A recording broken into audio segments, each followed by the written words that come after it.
Welcome back. This morning, we're joined by U.S. House Representative Eric Sorensen. The Rockford native and former meteorologist represents Illinois' 17th district that runs from Rockford and Freeport all the way to Rock Island and Bloomington.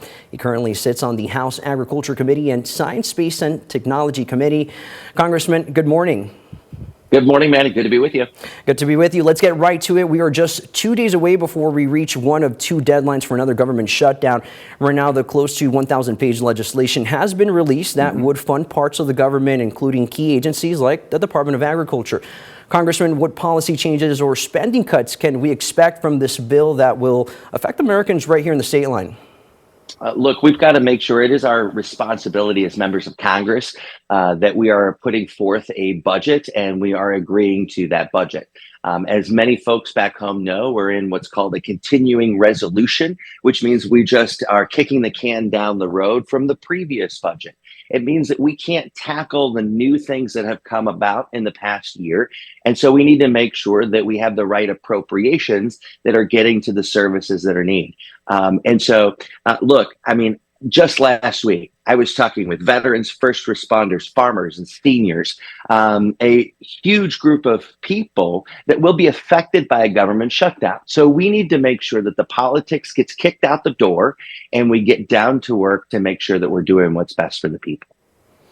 I hear you, Congressman, and you just mentioned those continuing resolutions and kind of those short-term spending bills. Now, NBC reports Republicans are looking to put that piece of legislation for a vote today.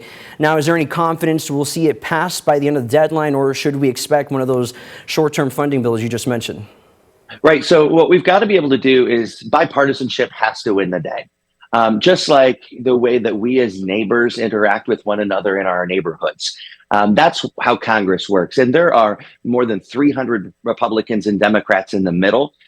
There's an overwhelming consensus. This is not Republicans versus Democrats. This is literally just a very few that are on the fringe of the far right that are extremists, and the Speaker of the House is beholden to this small group of people. We've got to be able to break that. We're going to break that with bipartisanship. And when we do that, we're going to be able to see the community-funded projects that I have been working so hard to get.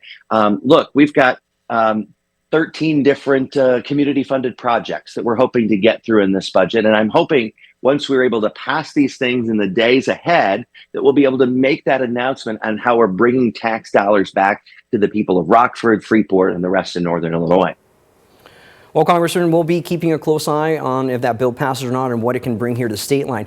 We're going to turn now to a topic that's taken over several headlines. Recently, the Alabama Supreme Court ruled frozen embryos are considered children, causing in vitro fertilization procedures to hang in limbo in that state. Now, you've recently co-sponsored a bill that would protect this procedure nationwide. Now, the Senate version of the same bill, co-sponsored by our own Illinois Senator Tammy Duckworth, failed to pass in the Democratic-controlled Senate. Now, some Republicans saying this should be left at the state level. Is there any chance this bill will get passed in the House, or are you reaching across the aisle to reach consensus on this issue? Yeah, there are Republicans that will vote for this because, look, this is an assault on women's rights. And we have to stand up and make sure that women's rights are not stripped away. And that is exactly what the extremists in the far right want to be able to do. And so it's going to take loud voices, not just from those folks here in Congress, in the House, and in the Senate, but loud voices from women and the men who support women back home. That's what we need here today. I'm even a co-sponsor of the Women's Health Protection Act. I join with Dr. Caraveo, one of my colleagues in Congress, to make sure that states like Illinois are going to be as robust as possible, as women are coming from states like Iowa, where they've got to come across a state line to get medical care. That's where we are here today. We have to make sure that we're getting amped up about this, because it is clear as day today that women's rights are in jeopardy. They're being already taken away. And it's going to be courageous legislators on both sides of the aisle that come together and say, stop it.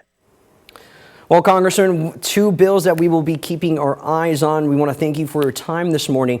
We hope you can join us again in the future. Thank you, Manny. Good morning.